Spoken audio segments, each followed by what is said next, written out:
Not that that's going to get us anywhere. Exactly.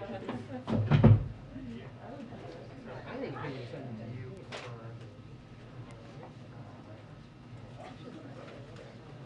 Right. Just a debate. No right or wrong. That's a really good question. Yeah. All right.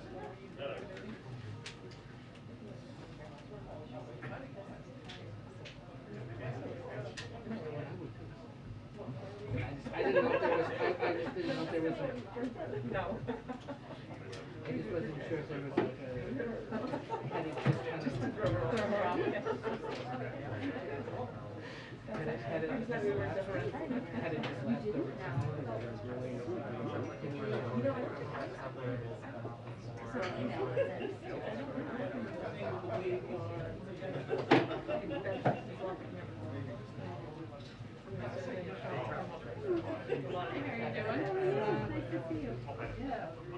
that should stop. Oh my gosh. That's nuts. It must feel good to be done with it. My goodness. Good for you. Oh my goodness. Oh my goodness. Good. Good for you. You got bigger. You got bigger.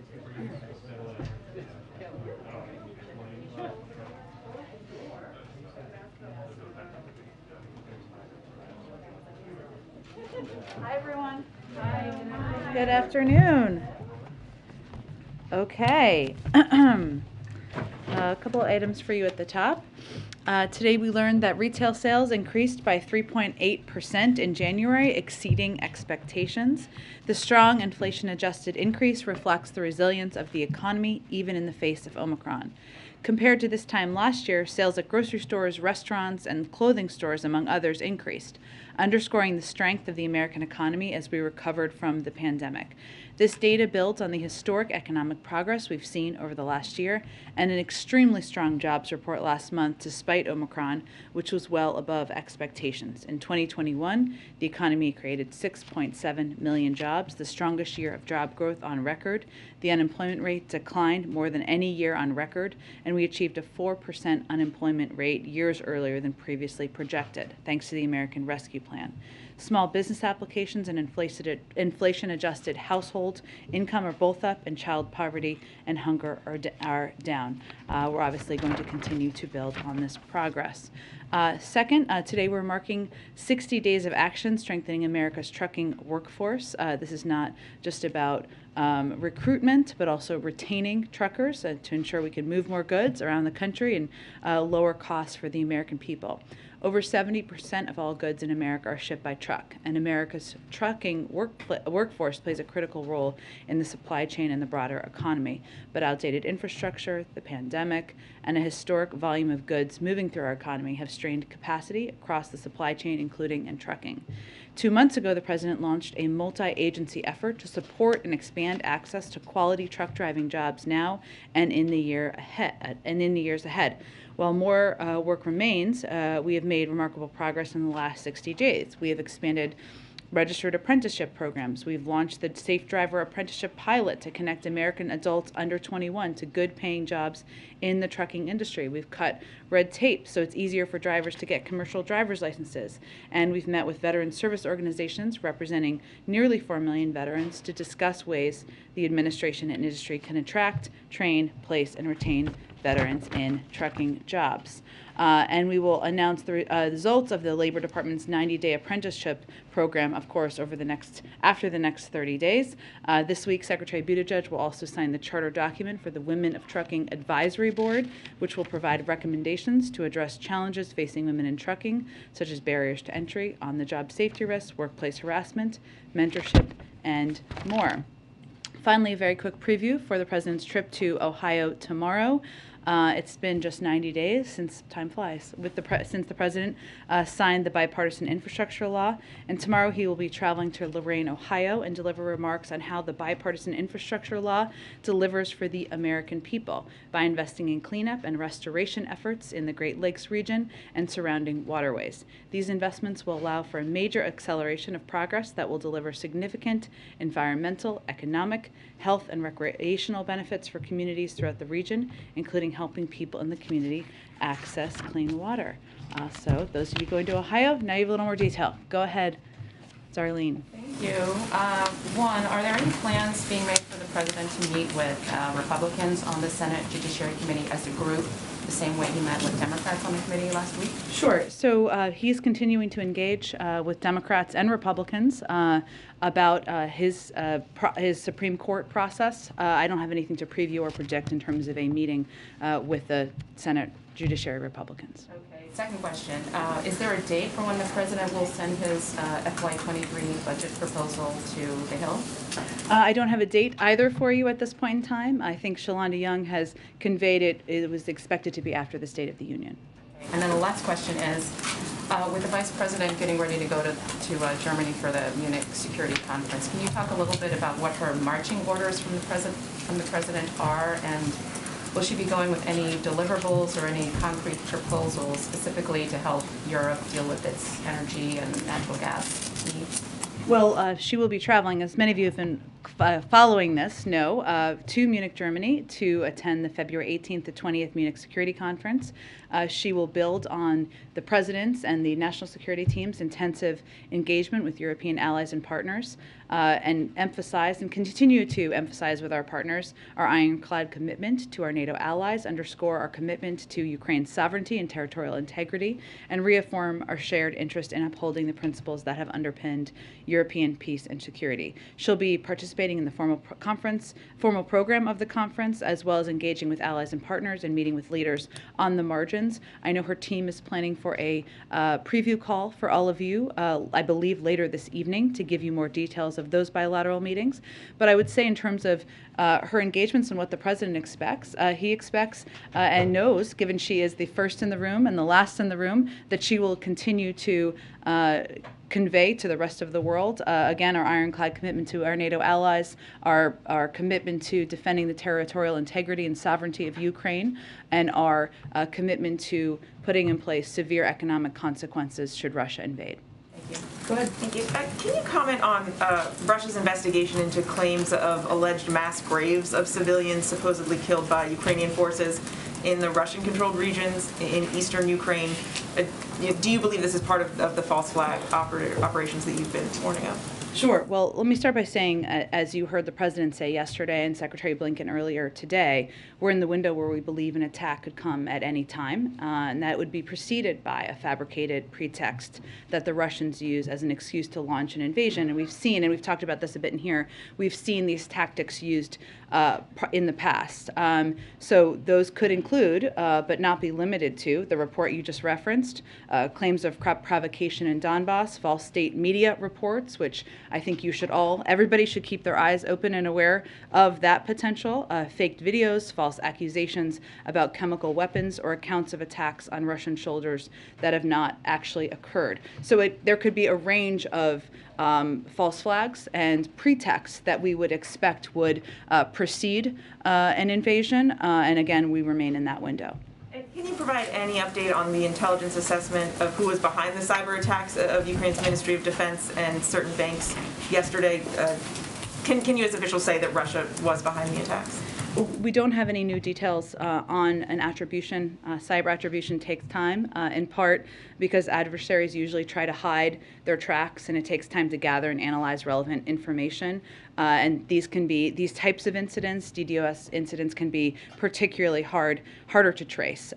But we have also been in close touch with our Ukrainian counterparts to offer support in the investigation and response to these incidents. You may have seen the statement from Ukraine Ministry of Defense that the United States and other partners immediately reached out with support, and that some sites are coming back online. And I would note again, as I said yesterday, we've been warning for months, both publicly and privately in our engagements with the Ukrainians and the Europeans, that that the potential for Russia to conduct cyber operations in Ukraine is part of their playbook as well. So we're particularly concerned, but we don't have anything new in terms of specific attribution. Jen?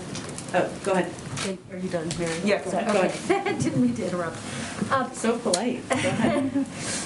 Secretary of State Blinken today said that he has seen evidence that Vladimir Putin is actually moving critical military assets toward the border with Ukraine and not away from the border, as Putin has claimed. So does the administration believe that Putin is actually escalating this crisis in real time? Well, I think as Secretary Blinken also said, the Russian troops remain massed in a very threatening way at the border. And he was responding, I believe, to a good question about whether they were delivering on what they had promised yesterday. And the answer was no. There's what Russia says, and there's what Russia does, and we're watching very closely what steps they're taking, but they remain amassed in a threatening way at the border. There has not yet been, to our awareness, an actual invasion. This date had been circled on the calendar as one that this administration, that other governments worldwide were watching very closely. What do you make of the fact that at this point, it is now darkness in that region, there hasn't been a military invasion? Well, Kristen, without getting into any intelligence or conversations we would have with allies or partners, what we had conveyed last week, and you heard Jake Sullivan convey very clearly, is that we were in the window. We remain in the window. Is there still as much hope for diplomacy today? Is there more hope? Where does that thinking stand? We, of course, the door continues to be open to diplomacy. Secretary Blinken spoke with Foreign Minister Lavrov yesterday. Jake Sullivan speaks with his Ukrainian counterpart nearly every day, if not every day. We remain. The president, of course, is going to speak with Chancellor Scholz later this afternoon. So it is moving forward diplomatic conversations on many channels. Follow up to a question you got yesterday about a potential gas tax holiday. You said all options were on the table. Can you go a little further? Are there actually discussions going on between the White House and Democrats on Capitol Hill about moving forward with the gas tax holiday? Well, I also said yesterday no decisions have been made, and that remains the case. So we always have an open dialogue with members of Congress, and all options remain on the table. Go ahead. One housekeeping thing first. Speaking of Secretary Blinken, he was at an event earlier today here in town and said he was cutting his time short there in order to have a meeting with the boss, the president. Was something added to the schedule this afternoon, or is there something forthcoming? Without knowing the details of the secretary's schedule, I think the president had the PDB this morning, so it may have been that. I can check if there's anything different than that. Beyond that, Foreign Minister Lavrov told Secretary Blinken yesterday that Russia's written response to the U.S. NATO proposals would be transmitted, quote, in the coming days. Has it been received, or is this potentially productive or seen as a possible delay tactic? Well, we look forward to receiving it, as Secretary Blinken has conveyed. As of my knowledge, before I came out for this briefing, I think we're still waiting for that. Is there any update on the U.S. assessment of the video released by Russia claiming to show some tanks ending military drills near Ukraine? I know there was a lot of concern about whether this was legit. Has there been any determination that it is? I don't have any new assessment of that, Ed. I think what we are watching very closely is not just what they say, but what they do. I understand you're referencing a video, but we've also seen, as the Secretary confirmed this morning, continued problematic, troubling buildup of troops at the border and surrounding Ukraine. I'm not going to ask you if the president's meeting today or soon with Supreme Court nominees. What if I was prepared to answer it today? You're missing out. Have there been any meetings? I am not going to provide a day-by-day update, Ed. I just had to mess with you there a little bit. But I am curious. This is a president who's been a participant in this for decades. Yeah. He knows that in the run-up to a decision, there is a public campaign. There's sort of a backroom lobbying effort by people close to nominees. There's been some of that going on in this case. What does he make? I'm not commenting specifically on anyone's story or letter sent or anything, but what does he make of that attempt to influence an administration as they make a decision? And does he welcome it, or does he see it, if it gets a little too personal perhaps or petty, as detrimental to the process? Well, I think because of the president's long history and long background you referenced, as the former chairman of the Judiciary Committee, as the former vice president, I believe he's probably overseen or been engaged with more Supreme Court nominee processes than anyone in history. He is not going to be swayed by public campaigns or public sniping or lobbying efforts. He is going to pick an eminently qualified black woman to nominate to the Supreme Court, and he has a number of potential choices that he's very excited about. Just real quick on this, the Club for Growth is now running ads in English and in Spanish targeting Latino audiences and suggesting that the president's focus on nominating a black woman to the court versus qualified Latino judges, and they list a few in their ad, is racist. What do you make of that? Well, the Supreme Court has been around for 230 years. There's never been a black woman who served on the Supreme Court. The president believes that's a problem with past processes and not a lack of qualified black women to serve on the Supreme Court. There are also opportunities, perhaps in the future we'll see, to nominate others. We don't know at this point in time, but the president is proud of the range of credible, qualified candidates he's looking at, and looking forward to making an announcement soon. Go ahead. Thank you. A quick follow-up on the cyber stuff. Would the U.S. consider a disruptive attack against Russia similar to the DDoS one right now being waged against Ukraine? So say that one more time. I'm sorry, if the U.S. would consider like a distributed denial of service attack, like when it's talked about potential cyber responses, is that one of the potential options? Like in terms of what we would do in response? Yes. I'm not going to outline or detail what options the president would have at his disposal. Again, he can take any step of seen and unseen. He has the right to do that, but we have not even made an attribution at this point in time. Russia's lower house of parliament voted on Tuesday to ask Putin to recognize the self-declared Donetsk and Luhansk People's Republics. Blinken said today that that move would necessitate a swift and firm response from the United States in full coordination with allies and partners.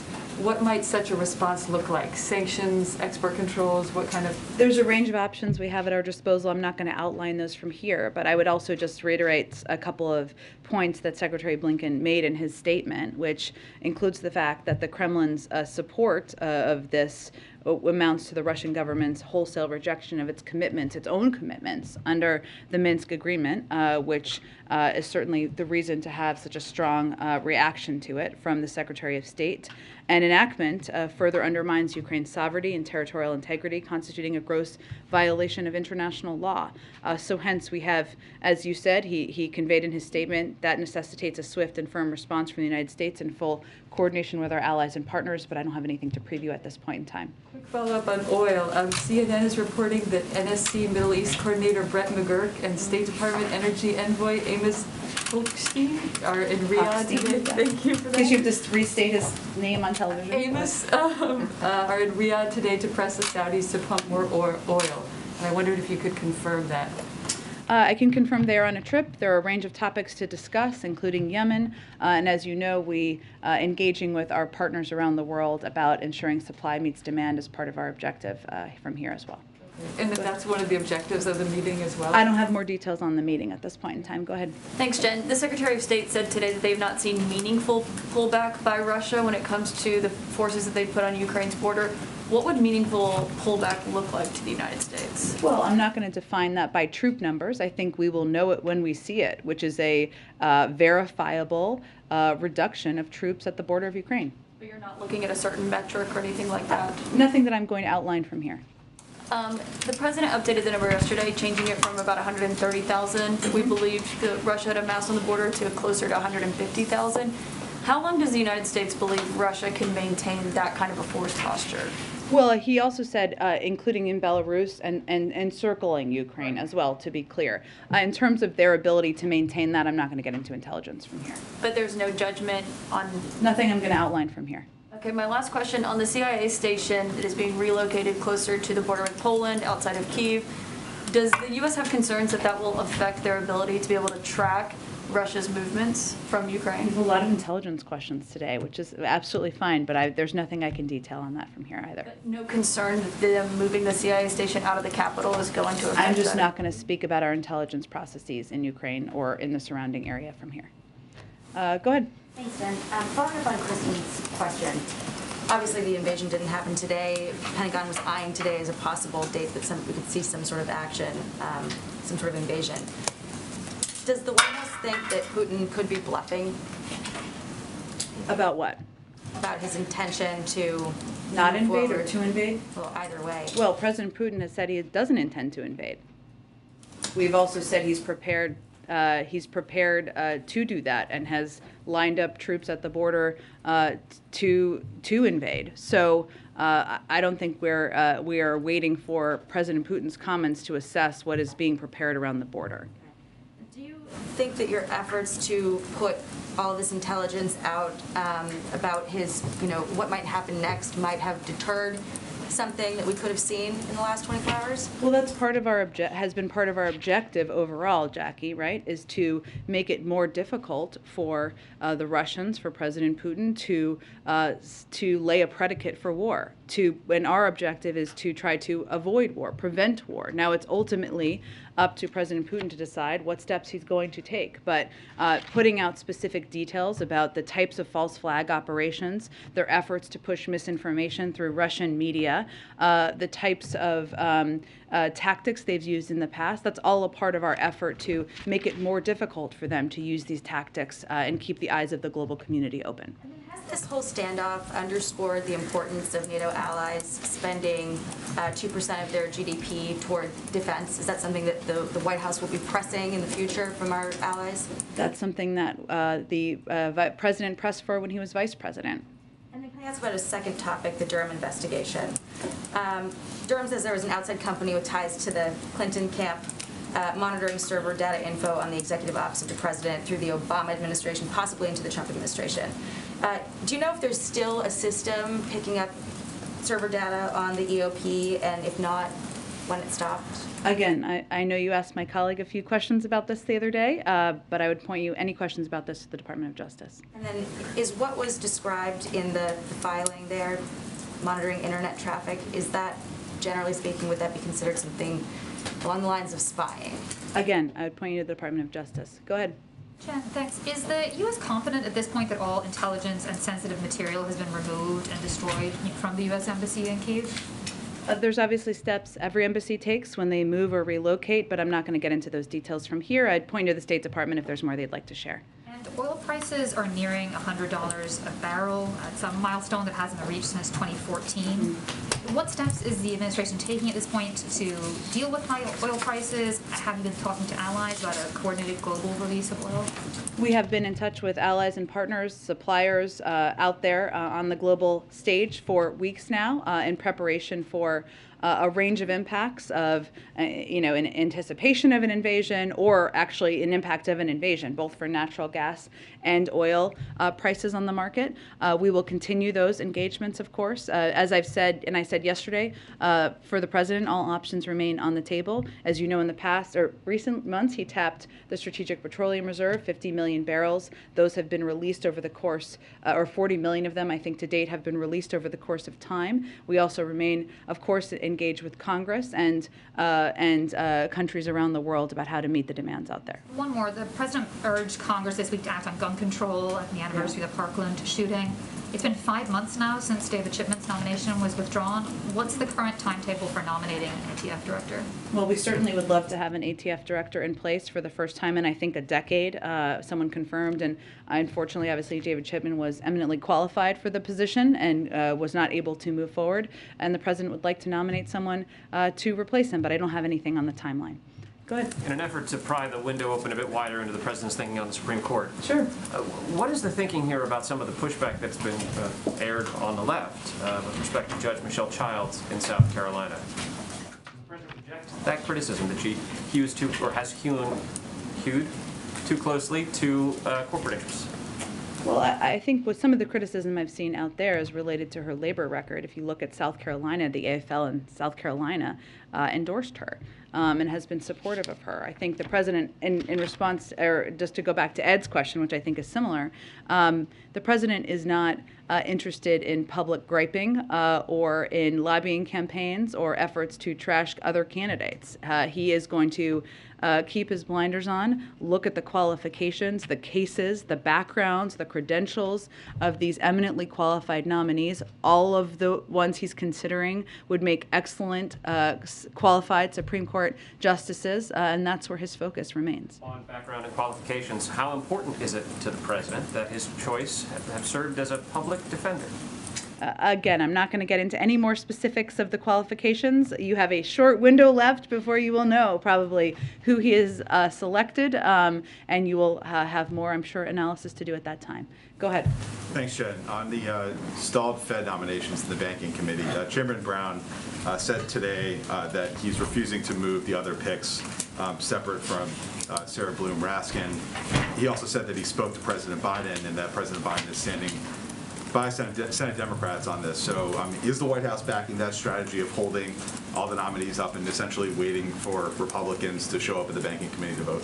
Absolutely, and I was in the Oval Office when the president spoke with Senator Brown, so I can confirm, not that there was any doubt, that he conveyed exactly that to the senator, that he agrees that Republicans are AWOL on the fight against inflation, and at this pivotal moment in our economy, everyone understands we need a full Federal Reserve Board, the first one in nearly a decade to tackle inflation and bring prices down for American families. So no, we are not advocating for splitting the nominees. We support Chairman Brown's decision to keep all 5 on the Fed board, pushing them forward through the committee, and we believe Republicans need to do their jobs and show up to vote for these nominees. You've spoken about the urgency with inflation and other issues facing the Fed, but given that Republicans have shown no signs of bending and that the Senate is poised to go on recess by the end of the week, I mean, how likely or unlikely is it that we're going to see a vote before the end of the month on these nominees? Well, I would point you to Chairman Brown for that. He is very committed, and I'm sure, and I think as you've seen him publicly, he can be quite a bulldog when he wants to get something done. So we support his efforts to get these 5 nominees forward. There's a couple days left, and all we're asking is for Republicans to show up and do their job. They can vote against people, but not showing up is not delivering on the commitment you made to the American people when they elected you. Lastly, on that issue, Senator Toomey was at an event where he said he believed the Fed was basically able to perform at full strength even without the confirmed nominees. Your reaction to that? I think there's no question that having a full federal board fighting inflation at a time where that is the stated #1 concern of many Republicans, many Democrats, and many in the American public would be the ideal scenario here. Go ahead. You said a couple times just now that the president's not going to be swayed by lobbying efforts, but I'm wondering if that's the case, what does he make of Congressman Clyburn's pretty aggressive push for one specific judge, Judge Child? Does that count as lobbying? Is the president listening to that? This is obviously someone he has in high esteem and is close with. Of course he does. He has him in high esteem. He is close with him. But again, the president, who is someone who has been through a number of these processes before, who's overseen hearings, who has played a role as vice president in helping select incredible nominees and now Supreme Court justices to serve, he's going to consult broadly, and then he's going to look at their credentials, review cases, and make a decision about the right person to nominate for the court. And I think the only other angle left on the interviews that you have not been asked is, will you tell us when the interviews are complete? Unlikely. I will tell you, the president will tell you when there's a nominee. The good news is March 1st is around the corner. So, you know, we remain on track and you don't have too much longer to wait. Go ahead. Thanks. Last night, voters in San Francisco voted to recall 3 school board members. I'm wondering if the White House has any reaction to that result. Sure, we of course did see that. We don't have any reaction directly to the decision by the local school board, but I would just reiterate that the president's objective has been keeping schools open from the beginning. And now at this point in time, 99% of schools are open, in large part because of the funding in the American Rescue Plan and efforts that he and his Secretary of Education undertook to ensure schools had the resources and the information needed to keep schools open. We understand where parents are coming from when they want schools to be open as well, and the President recognizes the mental health impact it has on kids for them not to be open. So we don't have any specific comment on the local decision about the local school board leaders, but that remains the President's objective. And on education more broadly, we saw that be an issue in the Virginia gubernatorial race. Obviously, this is the issue here in San Francisco.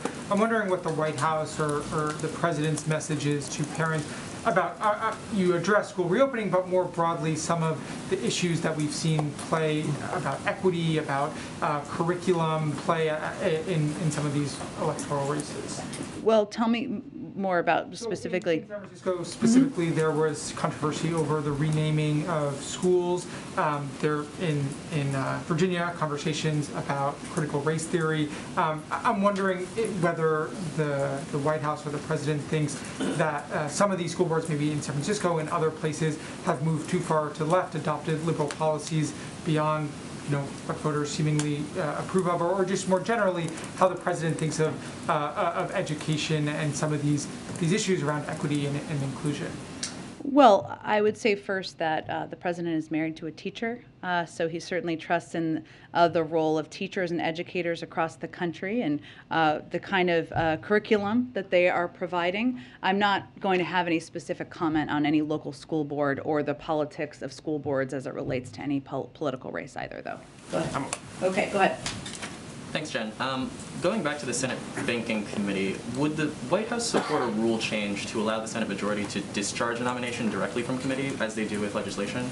I believe that I would really point you to Chairman Brown's team in office. I think they have spoken to this and conveyed. I don't think that there is a path forward for that, but I would point you to them for any comment. And yesterday's Secretary of State Antony Blinken said that he was, quote, troubled by new charges that are being brought against Russian activist Alexei Navalny. Would the White House consider, in consultation with its allies, potentially sanctions on individual leaders, maybe in Putin's circle, to stop this, or other efforts that you all could do to help Navalny and the Russian opposition? There are a range of sanctions under consideration on his inner circle. And then finally, congressional Democrats, again, are talking about student loan cancellation. Alexandria Ocasio-Cortez discussed this earlier this week, and Senate Majority Leader Chuck Schumer has also talked about the importance of canceling student loan debt.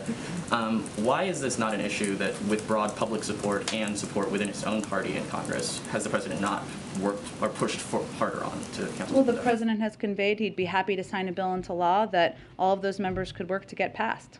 And then finally, yesterday marks the 30th House Democrat to announce their retirement from Congress. Is the White House at all concerned that this is indicative of a political climate in the broader country, in his own party, and could simply the retirements of very senior Democrats on the Hill potentially have implications for the White House's domestic agenda? Well, as you know, I have to be a little careful. I've learned my lesson the hard way about talking about politics from up here.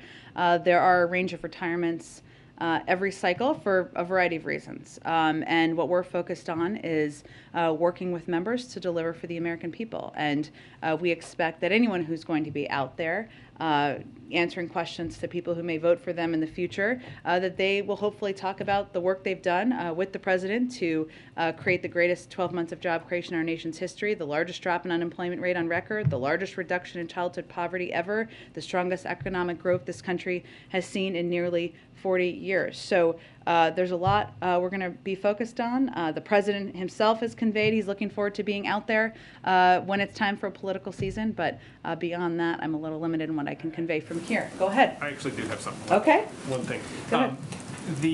I think circling back to something I think we asked Corinne about a couple of days ago, but sure.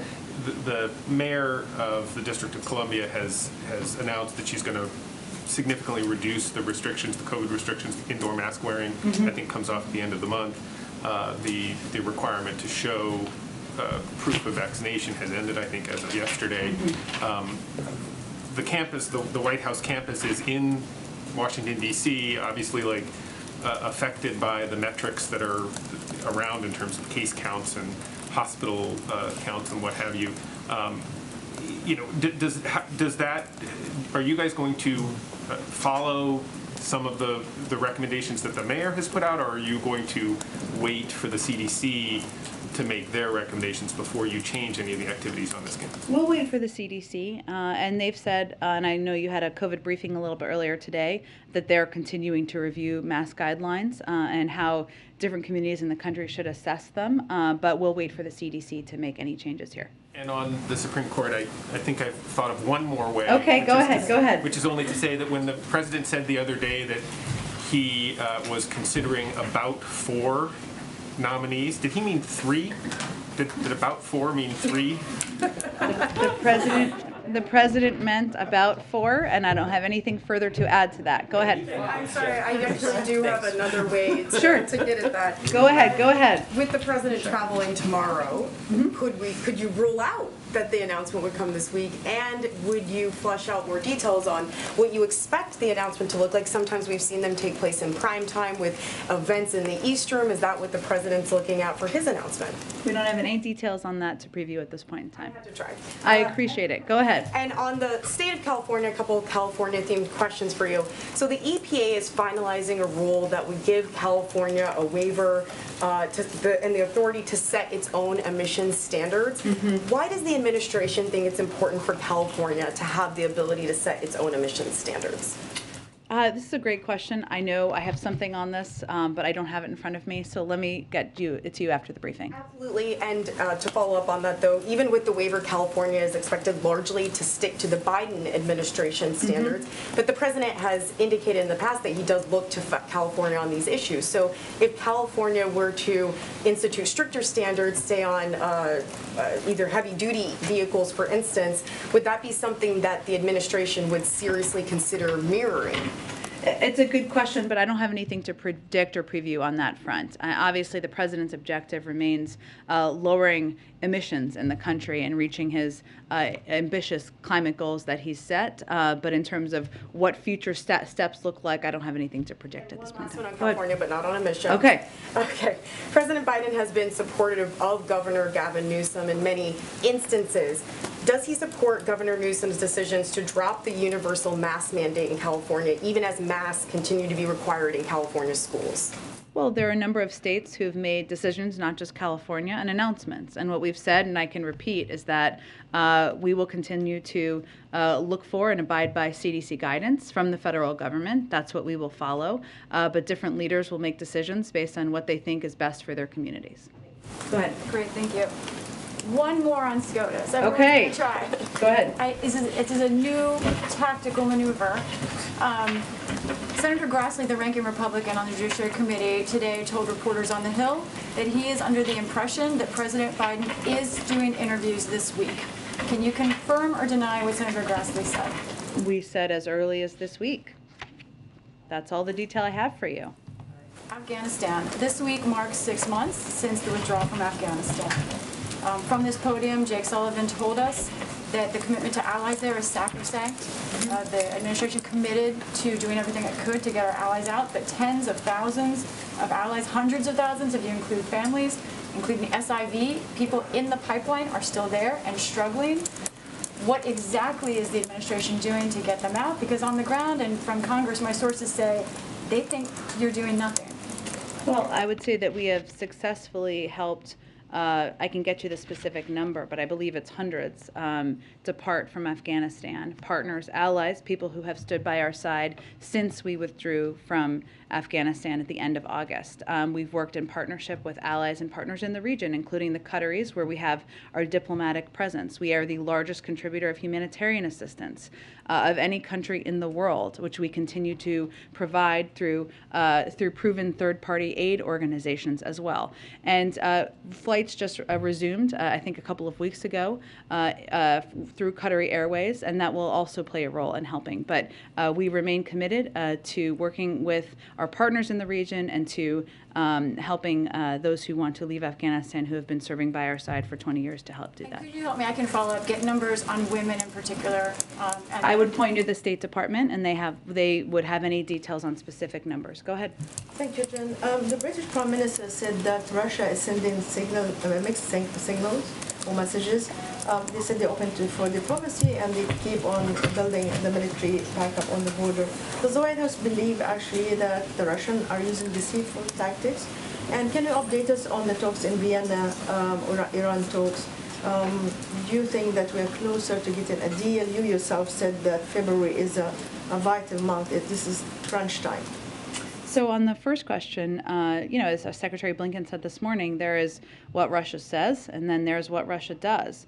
And we certainly believe that they will continue to use false flag operations, efforts to deceive, lay a predicate for war, which is why we have been putting out as much information as we can on that front so that the world is aware and knows what to look for and watch for. And we do that, of course, in partnership with our allies around the world. As it relates to Iran, I believe they're still in the 8th round of negotiations. Of course, as we've said in the past, we would certainly support efforts or the opportunity to have direct engagement with the Iranians. We've said that our focus remains on a deal that addresses the core concerns of all sides.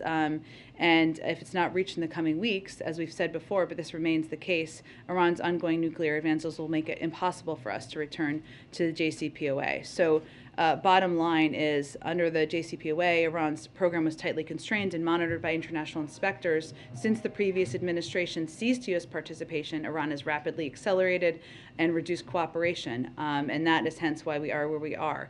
But they are continuing to engage. Of my last update on this, but again, I'd reiterate that the president has asked his team to put together a range of options in the event those need to be considered.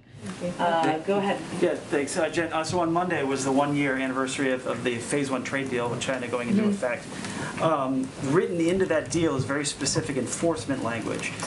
So when does the administration trigger that language against China because they haven't lived up to that agreement? Well, so the Phase 1 trade agreement that the president, I think that's not exactly accurate as my understanding of what the status of this is at this point, or what anything that's triggered or not triggered. It's not an automatic trigger, but there is specific language in there as to what the enforcement is. Well, so first, when he was running for president, the president made clear that the Phase 1 deal did not address the core problems with China's state-led economy and harmful economic practices. USTR, since that period of time, has been making a concerted effort to see if China will show serious intent to make good on their purchase commitments. But the fact that they have not met those illustrates the limitations of the framework we inherited. They're still in discussions about them. So I don't have kind of an update on that. I would leave that to Catherine Tyre, Ambassador. Is there a sense of urgency now that China and Russia are moving closer together? Well, that has been the case for some time now. It also does not change the fact that if Russia were to invade, the size and seriousness of the economic consequences and package, that's not something that China would have the ability to fill in the gaps on. Thanks, Jen. Okay. Oh yes, I got to go. Really, why don't you do the last one? Thank you, Dan. Climate change, a complete change of topic. According to a report published yesterday, by 2050, the sea level on U.S. coast would rise by 1 foot, which means 40% of American people who live in coastal areas would see more damaging floods. What is the administration doing about it, and does the president feel he's doing enough to fight climate change? Well, you've heard the president say time and time again, and especially when he goes and visits communities that have been impacted by major weather events. 1 in 3 Americans live in a county hit by a weather disaster this past year, which is a pretty startling statistic. And last year, extreme weather cost America $99 billion.